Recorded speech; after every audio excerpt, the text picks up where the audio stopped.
Welcome to Influential Entrepreneurs, bringing you interviews with elite business leaders and experts, sharing tips and strategies for elevating your business to the next level. Here's your host, Mike Saunders. Hello and welcome to this episode of Influential Entrepreneurs. This is Mike Saunders, the Authority Positioning Coach. Today we have with us Clark Smith, who's president of Golden Years Financial, and we'll be talking about retirement challenges. Clark, welcome to the program. Thank you, Mike. I appreciate it. I'm happy to be here. Hey, I'm looking forward to learning from you. I just find that so many people with their life experiences and background just have different perspectives on topics. So I'm excited to hear what you are guiding and teaching your clients on about retirement challenges. But give us a little bit of your story and background before we dive into that. How did you get into the financial services industry? Well, Mike, it was really twofold. When I was 2, my grandfather on my mother's side passed away.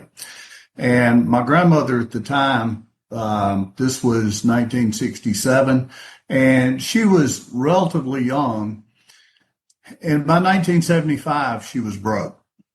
And she lived until she was almost 104. She, in fact, was still living by herself at 102. But she went broke in 1975 and didn't pass away until 2011. So for the next 36 years, the family had to chip in to support her. And that showed me at a very young age the importance of being prepared for retirement. Yeah. Because she was thrown into it. She had never worked and she was not prepared. And then when I was in college, probably my junior year of college, I had an investment professor that was very interesting. And I changed my major to finance because of him. And when I finished graduate school, I started work at Dean Witter in 1990. Back in that day, we were what were called stockbrokers. But sometime in the early 90s, I became, if memory serves me correctly, I was the youngest retirement planning specialist that Dean Witter had. Wow. That's really interesting that you had 2 kind of what I call, pivotal moments. Number one, from the family with your grandmother. That's a huge pivotal moment that almost is a linchpin to guide yourself. And then also a mentor, a professor that, guided you that way. And I'm sure that you take some of those experiences in your work with clients and try to give back and guide and serve and motivate and encourage and things like that. So I think that is spectacular to hear kind of those beginnings. And obviously your grandmother had retirement challenges. What do you find are some of the biggest challenges or misconceptions that people face in retirement? Mike, a lot of times people view retirement as the finish line. It's a reward after years of dedication and hard work. But it can reveal a lot of unforeseen challenges that really tug at people's heartstrings. Imagine entering a new phase only to find your income stream start dwindling. When that happens, it creates a constant undercurrent of anxiety for people. The stock market's unpredictable dance, if you will, can turn what some people think was a once solid financial plan into a real balancing act. And that can leave retirees feeling very vulnerable. And then we've got inflation. I mentioned my grandfather passed away in the late 60s. That was opening the door for a very inflationary time period. And that relentless march of inflation just erodes the purchasing power of people's money. And that turns things that were once just simple pleasures, things like just going out to eat, into luxuries that can be out of reach. Health issues might arise unexpectedly. When health issues arise, it causes a lot of pain in the family. It causes a lot of worry, but paying for those healthcare issues can be painful for a family, and that can change lifestyles. In our country, about 70% of Americans wind up needing long-term care at some point. Wow. And that can transform someone's golden years into just a quest for dignity and security. And one thing I found over the years is that the number of people that pay a lot more in taxes than they have to is large. Yeah. When I started at Dean Witter, we kind of had a nickname for people that paid more than the minimum amount that they legally owe, and that was these people are very patriotic. They were paying a lot more in taxes than they had to, and so we just kind of nicknamed them as very patriotic. And while as a full red-blooded American, I'm very patriotic, but with my taxes and with my clients' taxes, my objective is constantly how can we pay the least amount that we legally owe? Keyword being legally owe. Yeah. And I liked your example about that unpredictable dance regarding the markets, and kind of gives you that word picture of it's certainly not a waltz. It's certainly not something smooth and consistent. It can be some of those, I don't know, craziness with market volatility. What are some of the things that you bring to your clients' attention to make sure that they're being prepared for market volatility? volatility is not that difficult to be prepared for if we've got an income stream set up to begin with that allows us to know we've got enough money coming in every month to pay the bills, and we've got enough money coming in every year to do the fun things that we want.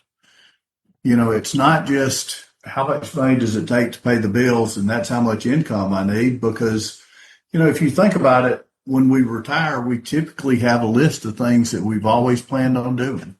It may be driving Highway 1 in California, spending a month on the Amalfi Coast in Italy, taking a trip around the world, visiting Thailand, just going to see the grandchildren.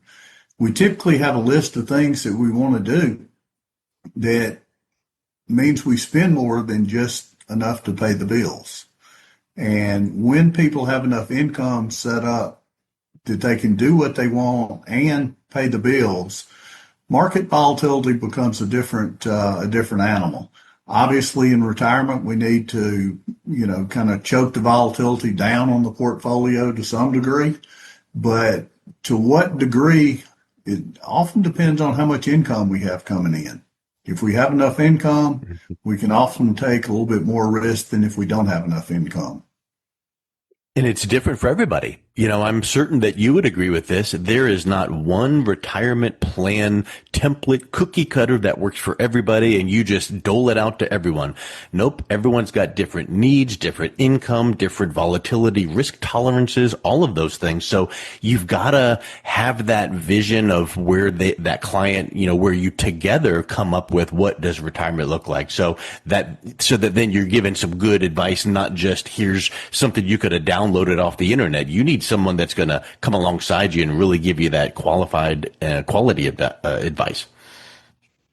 So, like you mentioned, these are very personal traits, and the personality of the traits involved really test the resiliency and the adaptability of the plan. But one thing I stress with people is that a big part of my job is to know them as humans to the point that I can keep them out of situations of making mistakes that may be mistakes for them, but wouldn't be a mistake for somebody else. And that only comes with that deeply personal relationship. Yes.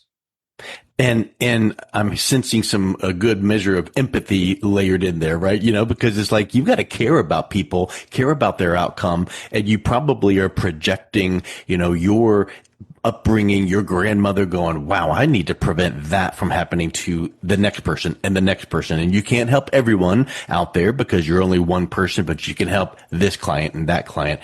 When you're thinking about some of those retirement challenges that we're talking about, the volatility and inflation and taxes, all of those things, are there any that carry a little bit more importance than the other?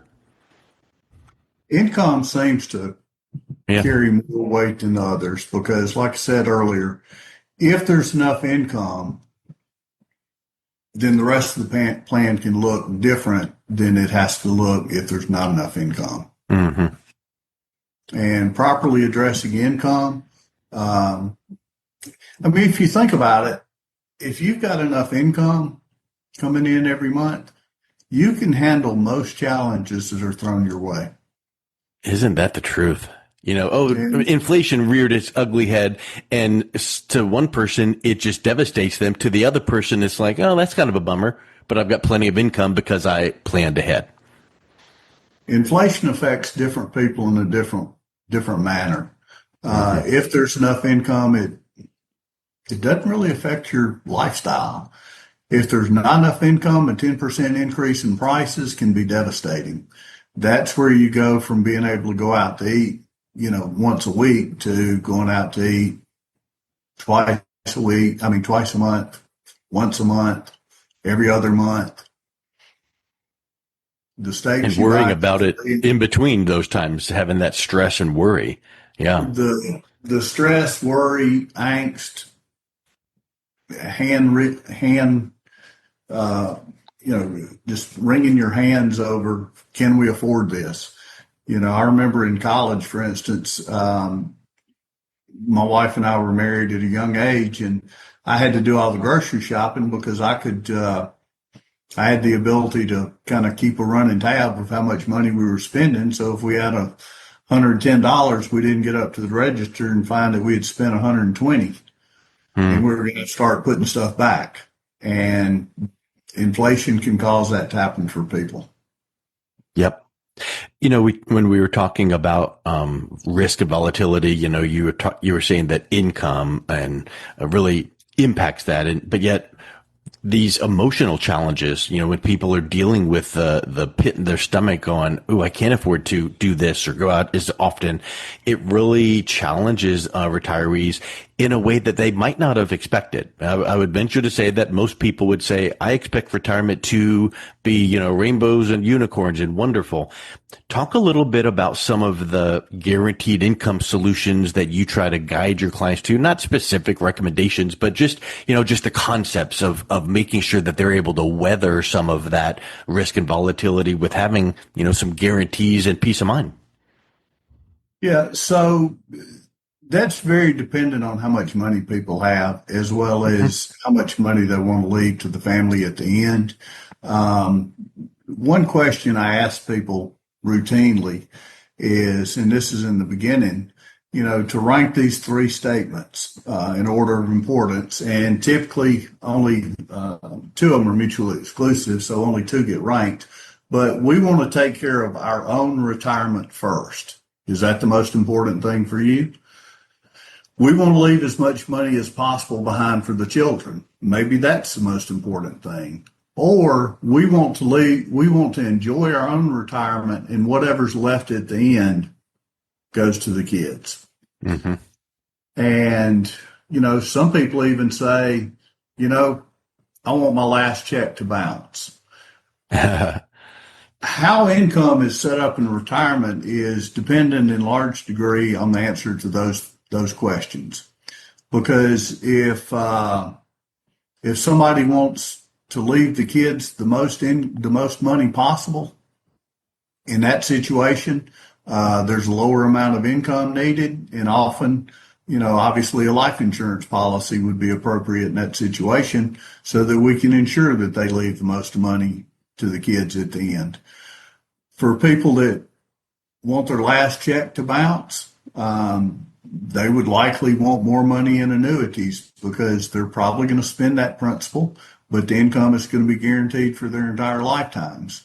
What's more common is the people that say, we want to set our own retirement up so that we enjoy it. We do want the children to inherit, but the children's inheritance is a secondary concern. And for those people, a lot of times there's a combination of maybe an annuities in the portfolio, maybe not, maybe a laddered CD portfolio, depending on the amount of money. Maybe we can use a bond portfolio for that. When we use the laddered CDs in the bond portfolio, and they work in conjunction with annuities very well. But when we only use those things, people have to have a full understanding of interest rate risk.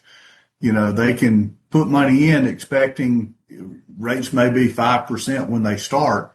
They can put money in then and look up a few years later, and now rates are down to 2%.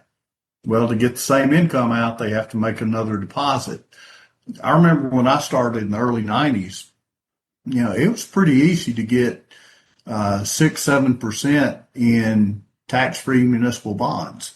In fact, I remember one lady told me one time, I don't remember the particular year. I'm going to say it was maybe 92 or so.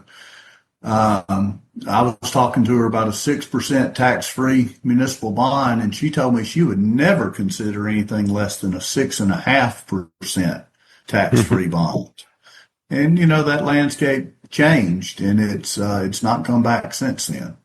Yep. So the amount of money that people need, or the way we set fixed income, the way we schedule their income in retirement, is very much dependent on what objectives they have, how much income they need, and how much money is there to create the income from.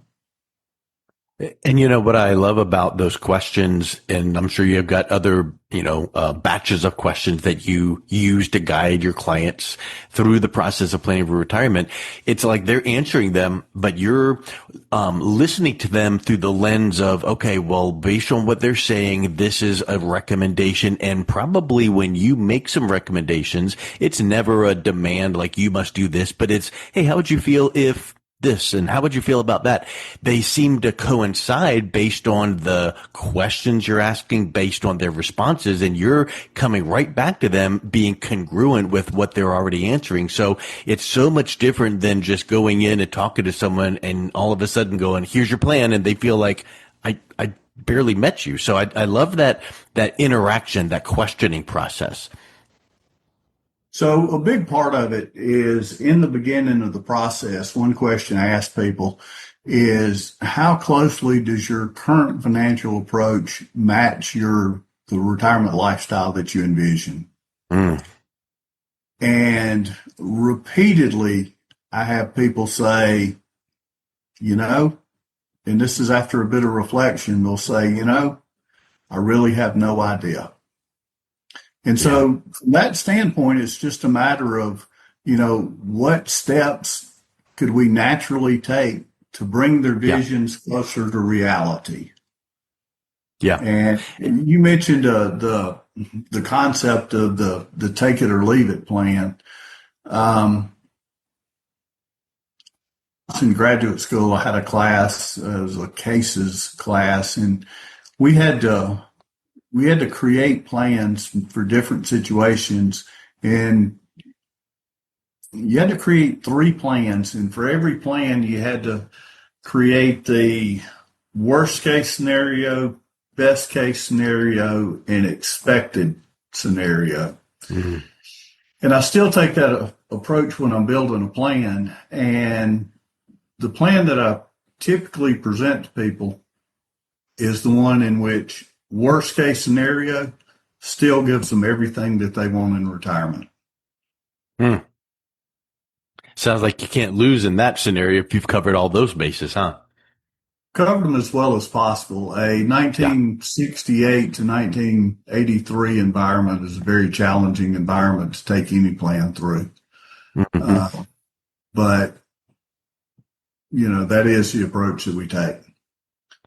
I'm sure you would agree if someone said, well, at what age should I start planning for retirement? And you would probably say as soon as possible, because most people, I would think, put it off. But how does addressing these kind of challenges we're talking about differ when you're addressing them in retirement versus during the working years when you've got a little bit more runway?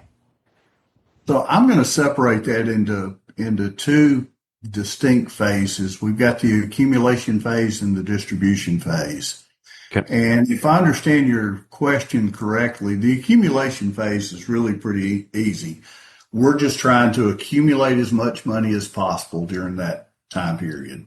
And during that time period, I'll use the 2 most recent ones, 2000 through late 02 and late 07 through early 09. In both cases, the stock market went down roughly 50%. when we're in the accumulation phase, those time periods are actually our best friend. We're typically working, we're putting money in our 401k plans. And so as the share prices go down, we get more shares per dollar invested. And since we're continuously putting money in, we're accumulating more shares. So when the recovery comes around, we don't recover at the same slope that the market does. We recover at a much steeper upward slope than the market does because of all the additional shares we picked up all the way down. There's a dramatic difference in the distribution phase. In the distribution phase, we're taking money out. Therefore, if the market goes down 50%, we have to sell twice as much to take out the same amount of money as we did at the top. The time period to really start making a shift, because there's a big challenge in retirement that requires a fundamental shift in the approach that we take versus our working years.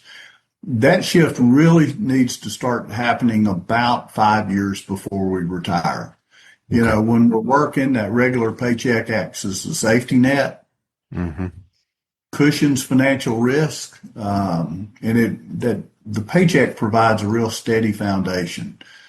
But in retirement, once that paycheck stops, suddenly the landscape changes dramatically. Yeah. And we got to make that